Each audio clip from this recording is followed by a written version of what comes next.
Over 8 million people fly every day on over 80,000 flights around the world, and every single one of them is affected by weather. These impacts can range from having beautiful, clear skies leading to a calm, relaxing flight, to having a flight brought down by a ferocious storm. Rain, snow, ice, hail, wind, lightning, and microbursts all pose a significant threat to airplanes, causing delays, disruptions, and headaches. While these delays can be frustrating to passengers, they are far better than the alternative. Throughout aviation history, many aircraft have been lost due to severe weather events. The FAA says that weather is a primary factor in nearly 23% of all aviation incidents across the globe. The first air crash to be attributed to weather occurred on July 27, 1934, when a Swiss Air Curtiss T-32 Condor crashed near Tuttlingen, Germany after a wing separated in a thunderstorm, killing all 12 people on board. This crash was only the beginning of a long history between weather and aviation.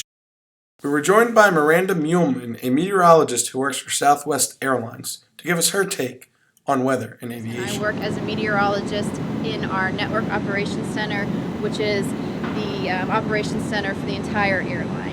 One of the things that I love about what I do and what we do as meteorologists at Southwest is no day is the same.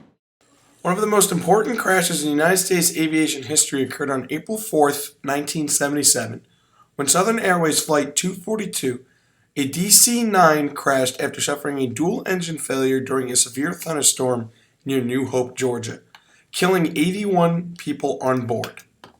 This crash was important because it made people realize they needed to improve weather forecasting and communications for aviation, and it established the creation of the National Aviation Weather Center in Kansas City, Missouri. But we work very closely with those who forecast for the National Weather Service. In order to dispatch a flight with Southwest, we have to get an aviation forecast. That is, the goal is to get us certified. It's an FAA certification called EWINS, Enhanced Weather Information System certification, that we will get that will allow us to write aviation forecasts for the airline. One of the most significant weather-related crashes occurred on August 2nd, 1985. Delta Airlines Flight 191, a Lockheed L-1011 TriStar, crashed on approach to Dallas-Fort Worth International Airport because of wind shear it experienced from a microburst. Of the 163 passengers and crew aboard, only 26 survived. I think of the Delta flight into DFW that caused an accident, and that was pretty much the first time that the aviation community really took a hard look at microbursts and their effects on an airplane. They were actually very close to the ground, and they started to correct themselves for the various wind shear changes that can be found within a microburst. And they didn't realize that when they were coming out of the microburst, they were corrected too far up, and they got slammed back into the ground. Aviation has done a good job of responding to incidents that they have had. David Cobby from Southwest Strategy and Planning Team joined us to talk about how these advances in technology have helped aviation safety progress forward. Here's what happened. We think we could have avoided it this way, and if we had a tool that did X, Y, and Z, we think we could recover faster, avoid this situation, or serve our customers better.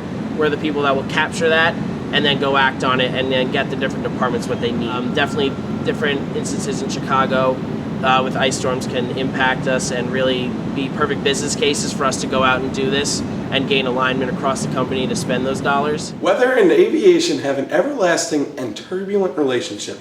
Some days the weather can be nice, providing clear skies and perfect flying conditions. Other days, Mother Nature can be cruel, causing delays or even crashes. So next time you are stuck on the tarmac during a thunderstorm, remember that it is for your safety, and it is far better than being involved in a crash. For Weather or Not, I'm Brian Mastro.